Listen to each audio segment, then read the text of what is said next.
The worst dating advice that people give to singles, and usually it's your married girlfriends that say this. They say, you'll meet someone when you're not looking. That is awful advice. That's bad advice. Don't listen to that. You should always be looking. You should always be open to the possibilities.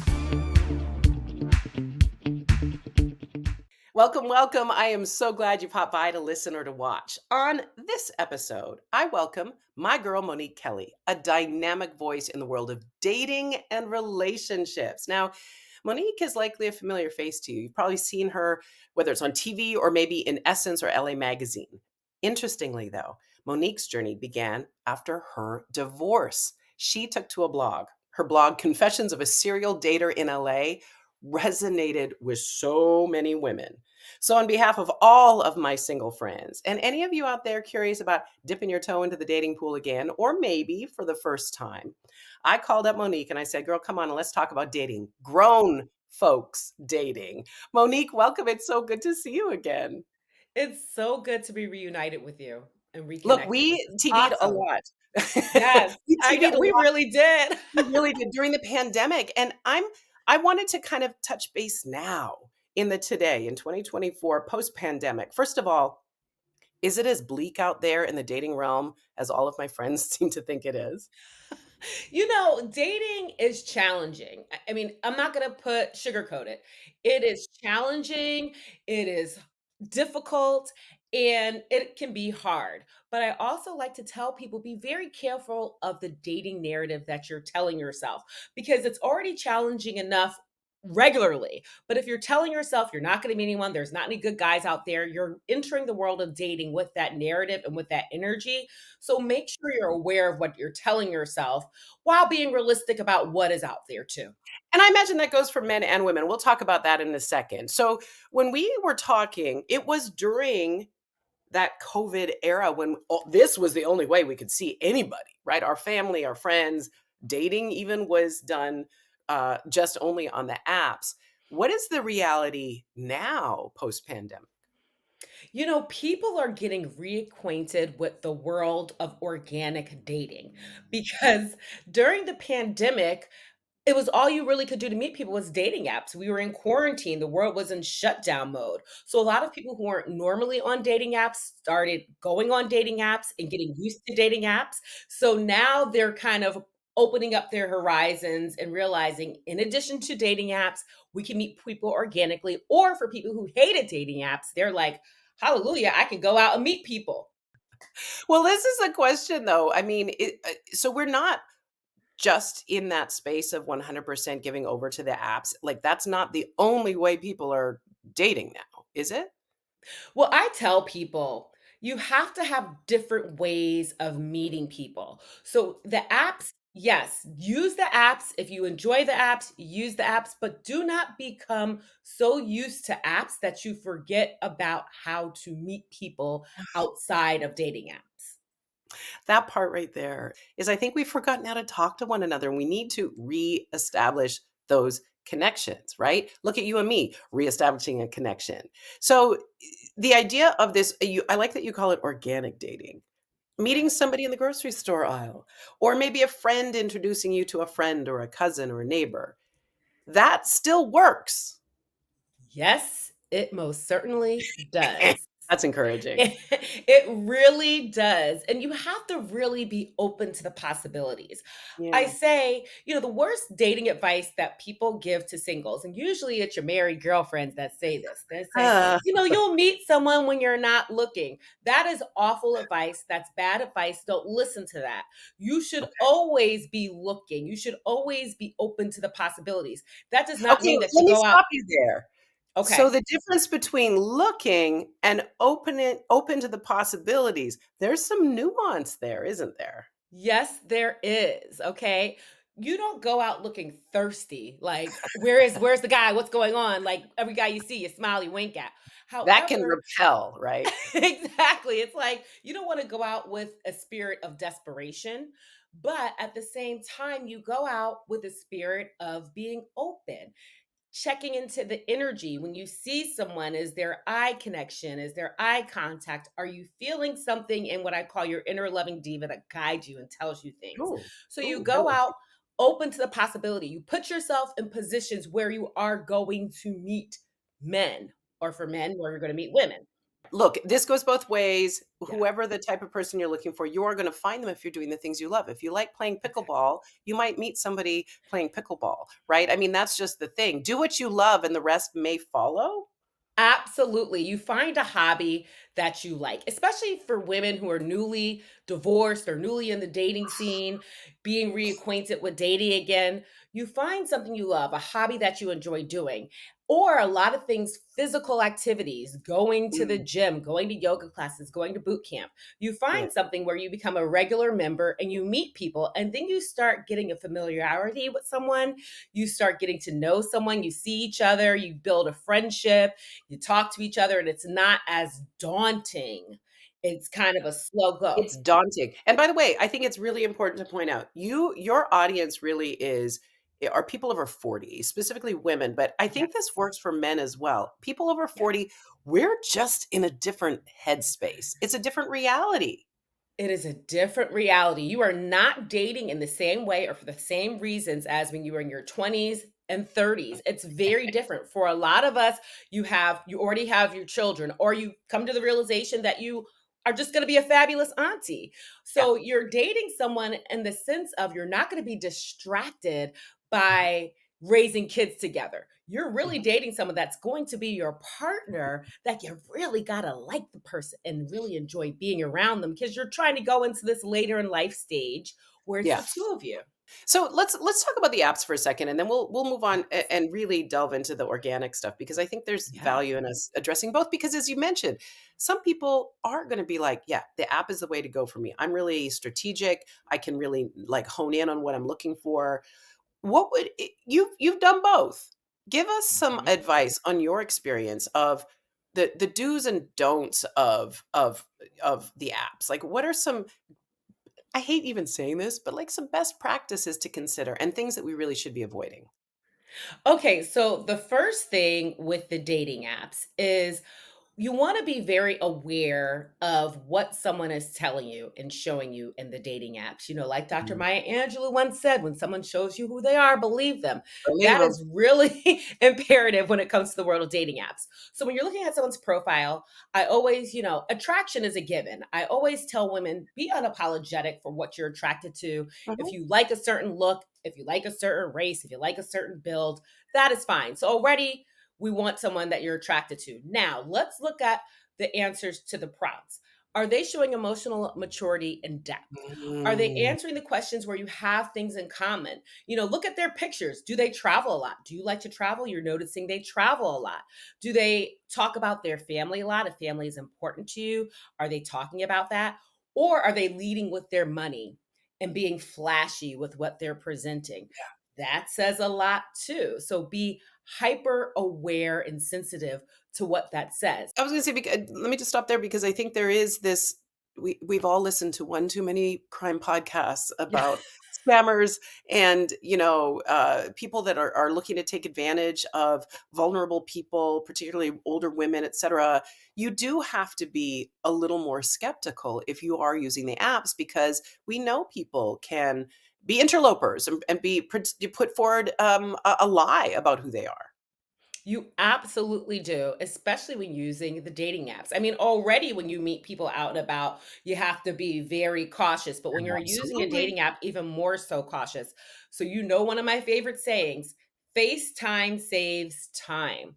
I Oh. always encourage people, when you have connected with someone and you're getting off the app and you're talking about potentially meeting them, have a FaceTime call. Set it up. Don't do it Ah, impromptu, but set up a FaceTime call so that you can see that they look like their picture. You could talk absolutely. to a little bit and at least get that area of concern cleared. I love this. I love this. Any other things that we should avoid when we're either even just putting together the profile because like the profile is sort of the main thing, right? Yeah, yeah.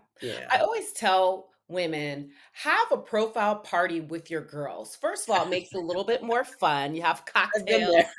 And your friends, they know which pictures look good. Tell They'll know, friends are like, they're your hype woman. So have them come absolutely. over and set it up with you. And then don't put so much on it. Like, don't make it seem Yes. like, okay, if I don't have the perfect profile, I'm never going to meet someone. Again, Yeah. the dating app is in addition to going Mhm. out and meeting people. It's not the only way to meet people. So take that pressure off of yourself. That's a very good point. Okay, so let's get back into the organic world because I know, Okay. and people might even be wondering, like, how's she know all this? This is you're speaking from a place of truth for yourself. You Let me got tell you here. something. My advice, it's personal, not clinical. I have been there. I have done everything that I am telling you to do. Okay. It's not some pie in the sky. So, do you mind sharing? Do you mind sharing a little bit about that? And it's not that I'm trying to delve into a wound, but No. I think it's really relatable when people understand how we came to something. And this was born out of your own trying to find a way after a painful divorce. Yes, it was. And I talk about my divorce all the time because it was unexpected. It was Mm. something that was painful. A lot of times people talk about divorce and they're like, I'm so happy I had a divorce party. I was not that person. I was the person that was like, I can't believe I'm getting divorced and I have to be back dating again. Like, really? Did it take the wind out of your sails a bit? Oh my God. My divorce was devastating. It was hard. It messed with my confidence. Whoa. I was terrified because I was one of those people where, yeah, I was dating and having fun. I mean, at the time I was in my, late 20s Mhm. and I was dating. It was very different. But when I got married thinking I was going to be married forever. And not only was my marriage ending, but it was ending after a short amount of time. So I was dealing with the embarrassment of that. I was dealing with having to start over. I was dealing with having to date again. And I did not want to be single again. I want to be very clear. I was not happy having to be single Yeah, again at that yeah. time, which was a lesson in itself because that's why I got into a marriage in the first place that wasn't the right marriage because I did not want to be single. Right. Look, we all do things for various reasons and then find ourselves because life be lifing, right? We know Life that. be You know, lifing. life be life, life be lighting. But it gives you a point of connection with a lot of these people that you're counseling is because, if you're over 40 and single, there may be many reasons why you find yourself there. And you may be thinking about dipping your toe, like I said, dipping your toe back into the pool. Your family may be pushing you. You may be lonely and want some companionship.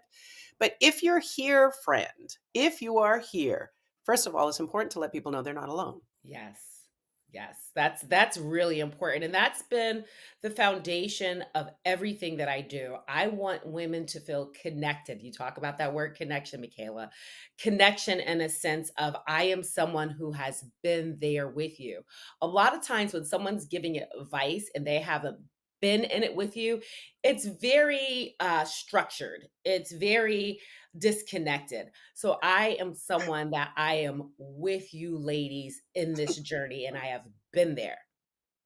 So what is the move? You find yourself you can speak from your own personal experience or even just think about talking to someone who finds themselves there now, right? Maybe fresh out of a divorce or maybe just, had your head down career-wise and suddenly look up and say, "You know what? I'm ready for a relationship. Let me do this. Let me open up this app. Let me start looking around to see if anybody is interested or interesting." How do you even start? What's the first step? You have to just start, okay? Like going back to when I was in that process in my journey, I was getting divorced, I was moving, I was starting a new job. I had a family member who had passed away. So all the worst things that can happen to you all happened within months of each other. Yeah. But at a certain point, I was like, okay, Monique, I have to get back out there. I don't want to, but I have to. And at the time, I didn't do dating apps. For me personally, I have not done dating apps. It's something for me I haven't had to do, but I understand people that do it and understand their reason why. So for me, I started making it a point to go out with people. I would call friends that I knew were fun, that I knew had my best interest in mind. And we all have some girlfriends that, we love, but they can be a little competitive. Mm. So you have to be very selective with who you go out with. And it was a small group of us. We would go out to happy hours. We would go out to jazz outside. We would go out to the beach. When I was at a grocery store, I would just be open to the possibilities at grocery stores, gas stations. I told friends, listen, I'm ready to start dating again. Introduce me to someone. Who do you know? So I just put it out there that I was ready to start dating again. And I started dating. And when I started dating, I wasn't concerned if this was going to be my future husband. Initially, I just wanted to get back out there and just kind of get reacclimated to the world of dating because I had been dating my ex-husband, engaged to my ex-husband, then married to my ex-husband. So I was off the Right. market for years. So going Things back in change was different. in that time, It right? does. Yep. And you change in that time. Yes, absolutely. I most certainly did. Because at this point, at that point, I was in my mid 30s dating Yeah. again. So it was very different than in my early 20s. And I had been through a divorce. So I was super sensitive, hyper aware of anything. If I saw anything wrong initially when I started getting back in the dating world, I was like, I'm out. Bye. So how do you overcome that? Look, I mean, that's real because at some point, one of the great things we talk about as we get older is that we're not putting up with crap. I know who I am. I'm not going to settle. But can you get so set in your ways that you may be rigid about being open to a possibility of someone who is less than perfect? Because the fact is none of us are perfect, right? None of us are perfect. Right. Absolutely. You know what I had to do? I had to just keep dating. So my blog was called Confessions of a Serial Dater in LA. And the reason why I became a quote unquote serial dater, again, it wasn't like I was out, sleeping with a bunch of people, but I was serial dating in the sense of anytime I found something wrong, I was out and I was on to the next until I met the right person. But at a Yeah. certain point, I always say there's one common denominator in every single situation, and it's you. So initially, after a few years of dating again and just not giving anyone a chance and running at the first sign of trouble, I had to deal with my own stuff, the stuff that Mm. was left over from my marriage, the stuff that was left over from my Mm. childhood that I didn't address. And I had to force myself to be like, okay, I am looking for perfection, and everyone on this planet is perfectly imperfect. So there Yeah. was a shift in how I started to date at that point a few years in, but I had to Yeah. take a moment to look at myself. A friend of mine who has been married a long time used to say that basically the secret to a long relationship is finding somebody who'll put up with your crap, right? Like, I mean, Yeah. and when you think about it, I mean, when you think about it, it kind of is that way. Yeah, you want some points of commonality. Maybe family matters to you, and you want family to matter to them. You got to make that kind of list of things that really matter to you. Um, but you also have to find somebody who sort of is the yin to your yang, right? That complements. You're not always going to be in lockstep on everything. Nope, you're not. And that's the other thing. You got to get rid of this list. The list is going to keep you stuck, okay? The list will get, listen, my ex husband had every single thing on my long list that I asked for and wanted. And I got everything I wanted on that list. And Yeah, I got divorced, right? So there's a point where you get rid of the list and you think yeah, about what you just said, your non negotiables. What are core values that are important to you? What are of your non course. negotiables? And you lead with that. It's interesting too because then this 40 plus, you get to this point, you've done things in your career, you may or may not have had a family, there may be kids involved, there may be aging parents involved. The kiddos could be littles, they could be bigs. There's likely an ex involved. There are some things to navigate. What do you suggest in terms of even dealing with an ex in a situation like this? Yeah, that is the difference. When you're dating 40 plus, there is more than likely an ex. And, whether your kids are younger or older, this person is going to be in your life. So when it comes to your ex and dating, if you have met someone and you are vibing and it's been past, a certain amount of time and you're ready to take it to the next level, number one, I always tell people, let your ex know when you're about to introduce, especially your young kids, Mm. to your new person. It's not a matter of asking for permission. It's just a matter of Heads respecting up. a heads up and respecting even the person you're dating so that you're not going into something where there's contention. So I always say make sure you do that. Also in dealing with the ex, there's a lot of pain there. And recognizing when you are triggered, when you're seeing the ex, whether it's the exchange, when you are doing drop off and pick up for kids or having to see them at different events. And sometimes know when you have had that moment around your ex, give yourself a pause to Hmm. just kind of breathe it in before you, like, I wouldn't say go on a date a few hours later if it's a new thing. So You just may be not have your aware feet of the pain. underneath you. Exactly, exactly. So you just gotta give yourself grace and know a lot of that pain, yes, you can be healed, but it doesn't disappear. And then if there's kiddos in the picture, olders, littles, that also is something that you should have be aware of as you navigate this dating world. Absolutely. And also, what's important when you are navigating the dating world and you have children in general, as you should, as a parent, your kids are everything to you. You have put your all into your kids. However, when you go back into the world of dating, initially, a lot of times what women do is they start dating someone and they're only thinking about, well, this person like my kids. Is this person someone my kids can relate to? And it's all about the kids, the kids, the kids, which is important. But first, Yes. you were you first. Figure out if this is someone you like first and then implement, the kids. You'll start seeing signs and hearing what they're saying, but make sure you are putting your needs in terms of dating, in terms of the connection first, and then implementing the kids into it as well.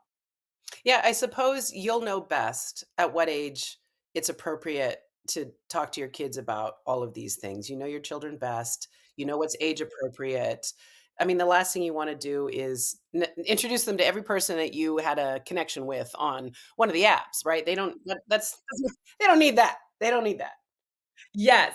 I always say I treat it like a pregnancy. Your first 3 months of pregnancy, normally you're very quiet. You want to make sure you have a healthy pregnancy. You're not telling people, you're making sure you get through that next phase. That's the same thing with relationships. Give it time to see if there's a connection. Then the next 3 months, the second trimester, you're learning more. You're seeing more about the person. You're like, "Okay, they do this. I don't really like it, but I'm going to work with it because nobody's perfect." You start seeing things. So I always say, typically, once you guys are in a committed, monogamous relationship, you've passed through the second trimester of the relationship, then think about it. But to the other end, you don't want to wait till you are about to be engaged. And then you're introducing people, your children, Oh, like, this is my ooh, fiance. And they're like, who is ooh, this ooh, person? ooh.